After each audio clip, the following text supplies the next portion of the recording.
What is up, guys? This is Godzilla Suplex, and welcome to today's episode. We'll be discussing if the Houston Rockets can win the NBA Finals this year in 2019.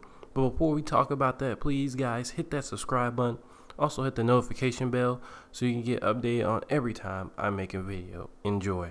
We all know that last year, the Houston Rockets were about to beat the Golden State Warriors, but unfortunately, their second best player that was giving Golden State all they could stand, Chris Paul, went down with an injury. And of course, they lost that finals, even though in Game 6 they were leading the series. So they essentially lost 2 games in a row and got blown down in Game 7 in the third quarter. So how you bounce back from that? He just signed the max deal. You just re-signed Clint Capella, and you lost one of your core defensive pieces, Trevor Ariza. How you bounce back? Can they win the title? Well, the state that they're in, they just signed Carmelo Anthony to a 1-year deal, and it's good that they got something in that place. But it's been rumored that he's going to come off the bench and Gerald Green's going to take his place in the lineup. But here's my thoughts to that. Okay, Gerald Green comes in the lineup. They lost Luc Mbah a Moute, which wasn't that big of a deal, really, that people are making out. Oh, they lost Trevor Ariza. Oh, they lost Luc Mbah a Moute. I mean, Luc Mbah a Moute was playing horrible in the conference finals, and kind of aided in their loss. So I don't think he was really that important in the first place. But I think who was really important was Trevor Ariza. I mean, Trevor Ariza shut down Kevin Durant, him and PJ Tucker. So now what you have is that you have Gerald Green and PJ Tucker. And let me just give you this. It's a 50-50. Because if Houston can retain that core and add Carmelo as a bench player, they have gotten better. If Gerald Green could play to the level that Trevor Ariza played, they got better. And that, I know a lot of people wouldn't really think that, but I think if Gerald Green has a breakout year, I think they're in a great position. So let's go from worst case scenario. Okay, what happens if everything goes wrong for Houston? Well, the worst thing that could happen is that they suffer injuries during the season, from Carmelo and James Harden. Their new system doesn't work as well as the old one, and they end up dropping down to number 4 and number 5 at the most. I don't think they're gonna go below that. I think that's the most they're gonna go. I think they still got Clint Capella, who's an awesome basketball player, so they're not really in dire need or anything like that. So in the worst case scenario, they make the playoffs, they get to the conference finals. I think that's the worst thing, or the second round. I think that's the worst thing that could happen to him. And plus, Chris Paul goes down in the second round. That would be horrible, because then they would probably lose to anybody who they're facing. Because I think they gotta be at full power now that some more of the load will be on James Harden and Chris Paul. And the main thing they have to do to win is keep the pressure off Chris Paul so his body doesn't give out on him. Now let's go from the best case scenario, which is they bounce back. I mean, Clint Capella and Gerald Green have tremendous years. He fully makes up defensively and offensively for Trevor Ariza, and they take that 1 seed again and go to the conference finals. They beat LA, go to the conference finals, and beat the Warriors, and they go straight and win the NBA championship. Now, with that being said, there are a couple of problems with that. So if they did get to the conference final, fight Golden State and manage to have them in a bad position, they're going to have to go all out. Everything's going to have to be clicking. And the problem is that Chris Paul's body is not clicking. He's going to have some major problems physically, especially as he's getting older, to deal with that type of pressure of playing that kind of series like he did in San Antonio. Chris Paul can do it, but for how long can he do it? So many injuries he's endured. So asking that of his body is kind of unfair. So who on that team can take the slack?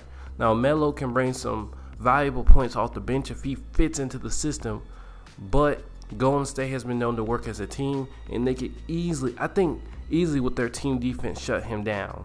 So it still remains as a problem. So I think that series really hinges on Melo. If Melo could come off the bench and average 15 points, and him and Eric Gordon, start raining fire from the bench, I think it's going to be a real competitive series. But at the end of the day, What beats the Warriors is defense, and I think they really don't have it now that Trevor Ariza was the one. Him and PJ Tucker were the go-to guys that shut down Durant completely. And I think if we're asking the question if they could beat the Warriors, we got to ask ourselves, now that he's gone and they have an inferior defender in Gerald Green, can he actually guard Durant? You have to force PJ Tucker at him, which will leave one of the Warriors wide open, which kind of causes a problem.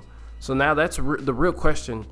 You ask if they could beat the Warriors. No, it's more like, can they beat Kevin Durant? Because if Kevin Durant goes wild and does whatever he wants, they're losing that series.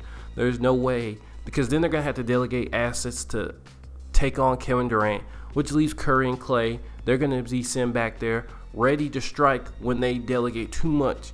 And then you still got Draymond over there, who can easily just dominate you defensively and take you out of your rhythm.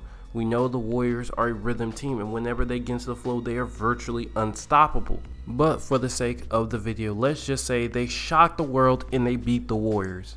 So then they had to face down with one of the three teams that can make the NBA Finals this year. Boston Celtics, who are the heavy favorite, the 76ers, and the Milwaukee Bucks. Those three teams are in the fight for the finals. So let's just go down if they face the Bucks. I think the Bucks got a lot of good pieces. They even get to the finals is really impressive. But I think that Houston will just run over them. But the one thing about Milwaukee, unlike the other teams, is that they got extremely good defense. I mean, their guys are big, they're bulky, and they can get in the lane and stop, especially Antetokounmpo with that length. I think it's going to be hard for Houston to score over that. But if they use their team stretching to stretch the floor, they're going to completely counter that. Milwaukee's going to have nothing to counter back with. So now let's say the Sixers. The Sixers, they're a really good team on the come up. Let's say they get all their chemistry done and they finally overtake Boston in the conference finals. What happens? Well, I think Houston sweeps them. There's no way. If the Sixers beat the Celtics, there's no way that they could beat Houston. Houston is too deep. They're going to take advantage of their weak defense. I mean, it's going to be a blowout. They're going to target Ben Simmons. Ben Simmons is going to have the worst finals of his career because there's going to be so much pressure on him, and they're just going to take him out of his game. And it's going to be a slaughter into a sweep, and Houston wins in glory. Then you have the final one, which is the most interesting one because I think they match up perfectly against the Rockets, and that is the Boston Celtics. Both teams have depth. Both teams have scorers. Both teams have defenders. It is a perfect matchup for each other. Kyrie is one of the most destructive forces in the East, so trying to contain him will already be a job in itself because he could get his shot out the dribble, easily go in isolation, hit clutch shots where James Harden might fail or be contained. He is a uncontainable guard. He's the best guard in the league. Then you have to deal with Gordon Hayward coming back and potentially shutting down some of your best players. Then you have Terry Rozier finally coming off the bench, adding depth. And then you have Aaron Baines. Then you have Marcus Smart. They have defense and offense to go around. So in that series, I think it comes down to 7. And then let's not forget Jalen Rose and Jason Tatum, the core pieces. I mean, those guys, they are truly 8 deep, and maybe even 10 deep. Because if you think about it, where we got to include Shane Larkins and a couple other bench players who could go out there and take on anybody. I mean, you saw what they did in Cleveland last year. They fell just short of beating LeBron James. I mean, that is no small feat. And the way Jason Tatum played was absolutely amazing. And Jaylen Brown. I mean, their depth is going to make it hard for Houston to counter them. But I think they're going to lose because of their road stretches. I mean, they just have a huge problem. Now, this is without Kyrie, so Kyrie may be able to get it going again. But their road games, they play absolutely awful. So I predict that Houston wins in 7. It's going to be a very close series, but it's going to come down to home court. Boston's going to win all their games at home, and it's going to come down to a game in Houston. And I think they're going to just fall short of winning that title. But my prediction about what's actually going to happen is that Houston is not even going to get past Golden State. They're going to resurge and come in second or first. Then they're going to get to the conference finals, and Golden State's going to show them how a whooping goes down when you don't have your main defensive piece. But guys, give me your opinion down in the comment section. Don't forget to rate, comment, subscribe, And this is Godzilla Suplex, and see you on the next episode of NBA Zilla.